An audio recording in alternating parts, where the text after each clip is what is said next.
Mixe kundre Australia tuzo tumi chamku Deborah O'Neill chone sungshenangyu. I would like to request our special guest, Honourable Senator Deborah O'Neill, to address the gathering.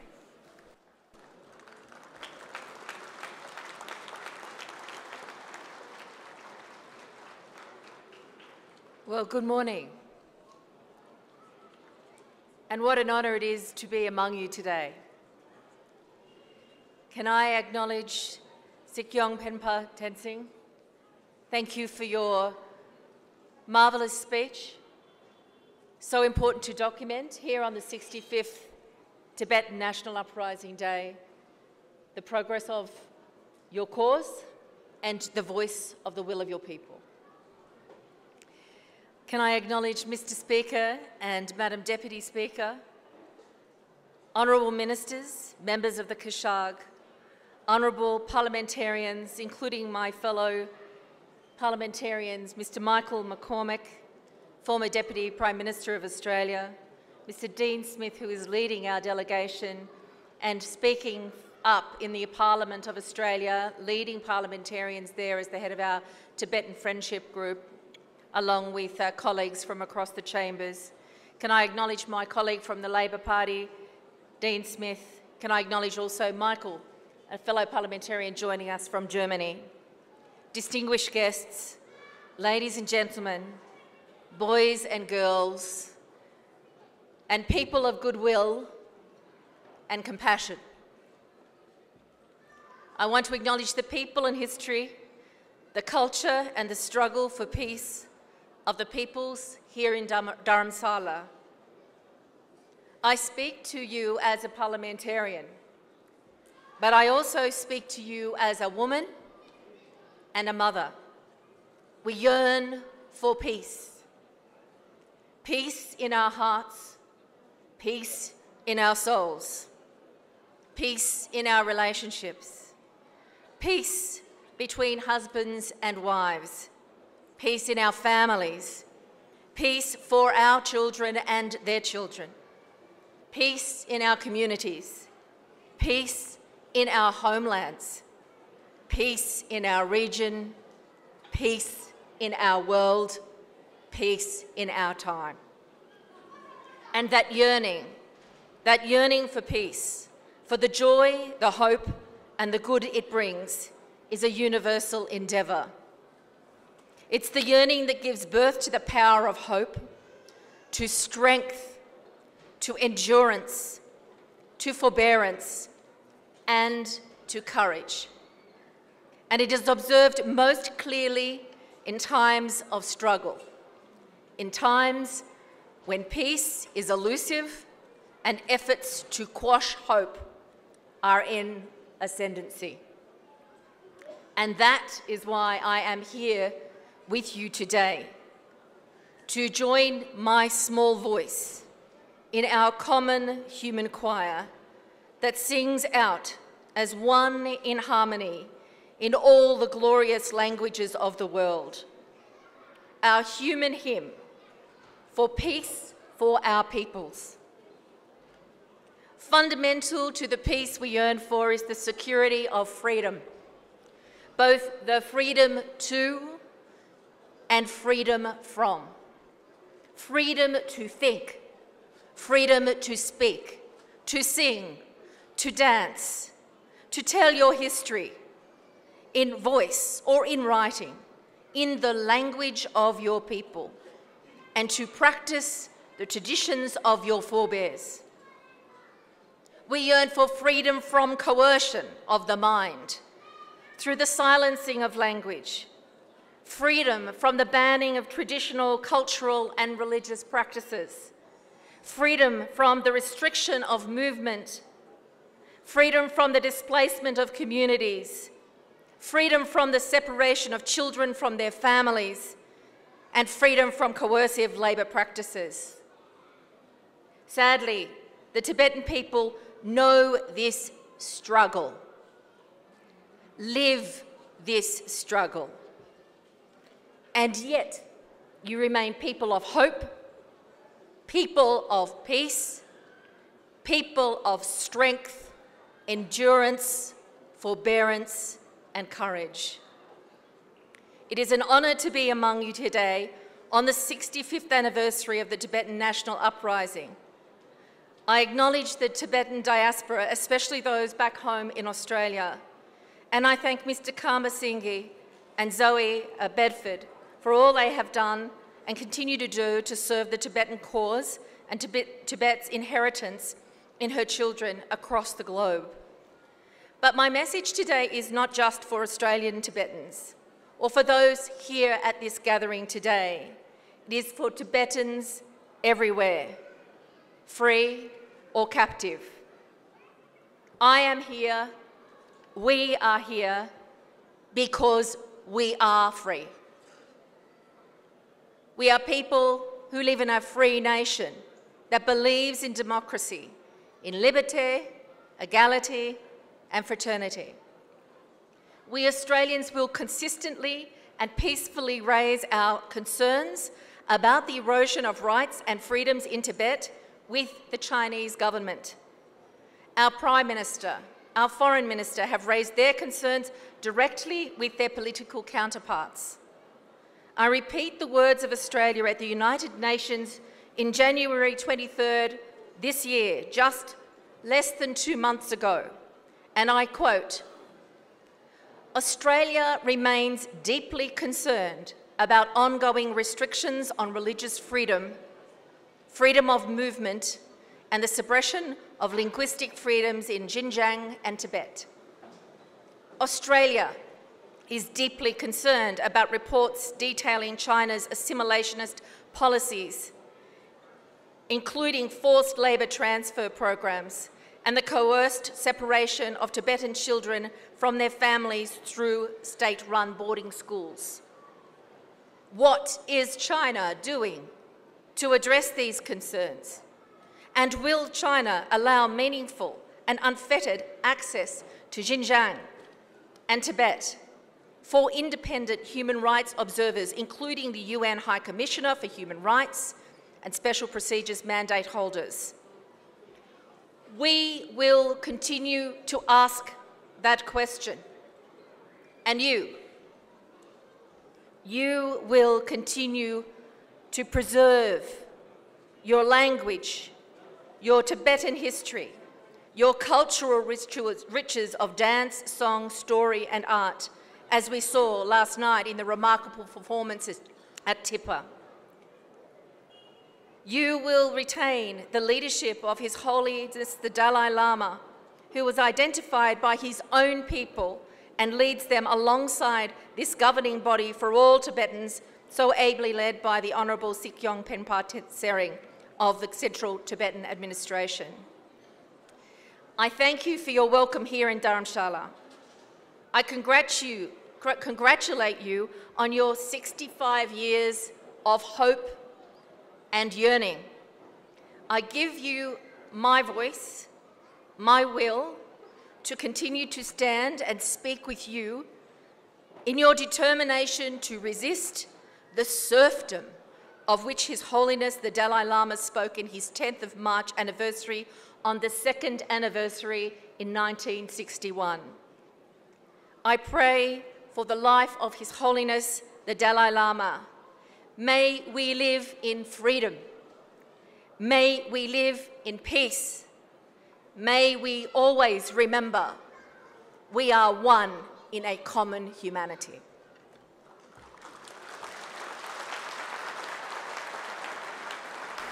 Thank you. Tene mixe kuntu Australia Tozo Timita Tenga Oling ki Silin Shumbana Yungke Kushop Michael McCormack Chone Sungshinangyu. I would like to request our special guest, Honourable Member of Parliament Michael McCormack, to address the gathering. There are many important people on this stage, it is true. But just as important are the young people, the school children, and those before me. And I want the adults now to put their hands together and clap the young people here today. Because it is they who will carry the legacy. It is they who will carry the hope and the belief of Tibetans in the future. it is so important that they have a voice. It is so important that they have that hope and that belief, because without hope and belief, we lose resilience. But Tibetan people will never lose resilience. They will never lose hope, and they will certainly never lose belief. Wave your Tibetan flags, please. Be proud of the colours. Be proud of the tradition. Be proud of what it represents, because it represents your future. It represents that hope. It represents that belief. I am sorry that some of you have had to sit on the cold cement. His Holiness, the Dalai Lama, spoke to me and our delegation earlier about warmness of heart. And Tibetans have warmness of heart that will always overcome cold legs. But rest assured that warmness of heart will carry your people, your beliefs, your hope, your resilience into the future. They are important words. You've heard many, many important words today. Carry in your hearts the knowledge that freedom is yours, that love and support right across the world is with you. I come from a very small city called Wagga Wagga. There is a small but growing number of Tibetans in that community. They wanted me to share their love for you. They wanted me to share that story of freedom and that hope and that belief. Young people, carry it in your hearts. You are the future. You are what is going to make and keep Tibetan people, religions, customs, colours, dance, everything in the future alive and well, for future generations to see and to know that Tibet will always stand for strength. Tibet will always stand for courage, and Tibet will always stand for freedom. Thank you very much. Thank you. Mixe Kundun, Australia, Chozo Tumi, Bishop David Smith, Chone Songshenangyu. May I request our special guest, Honourable Member of Parliament, David Smith, to deliver his speech.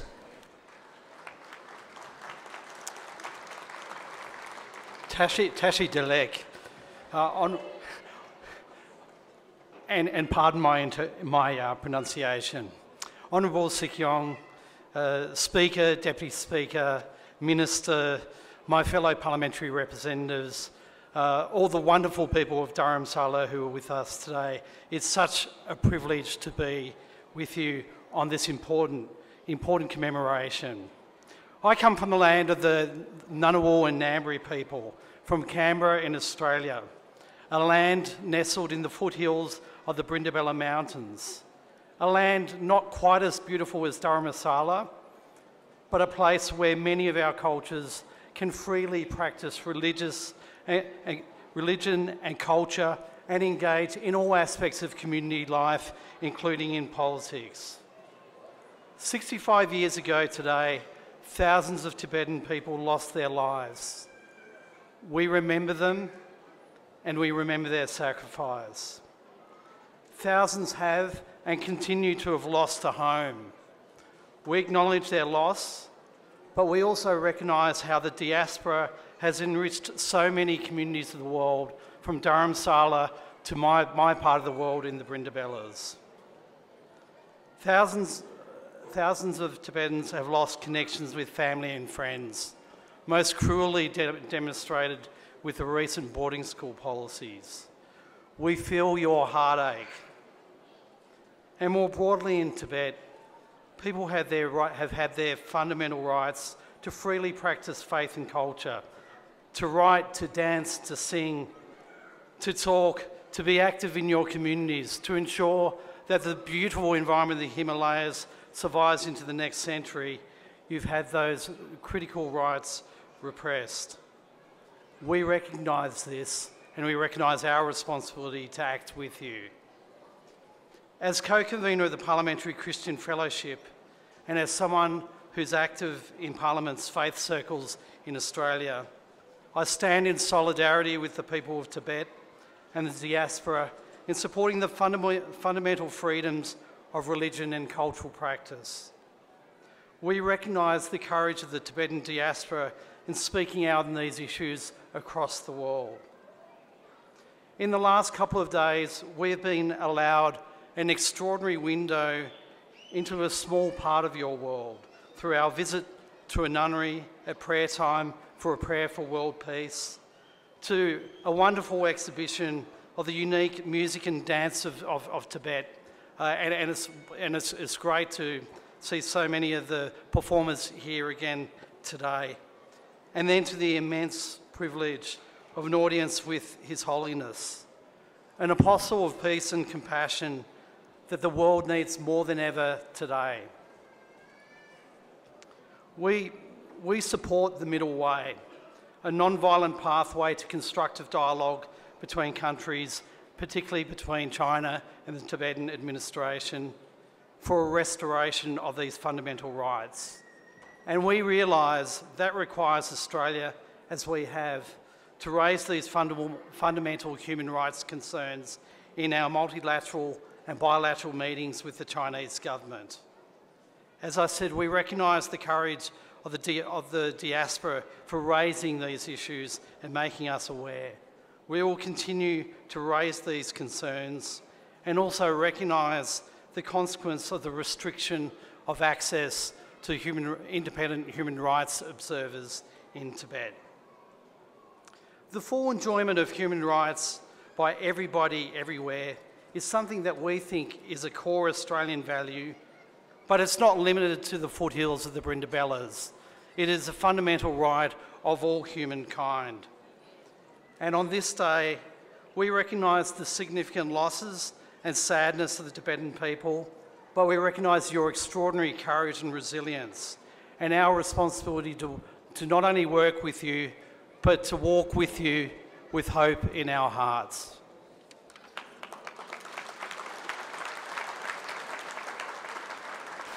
Thank you. Tene kundun zo Australia chozo tumi hi pedun gyapgyo chobe sungde chozo kushab Dean Smith chone sungshenangyu. May I now request our Chief Guest, Honourable Senator Dean Smith, to address the commemoration.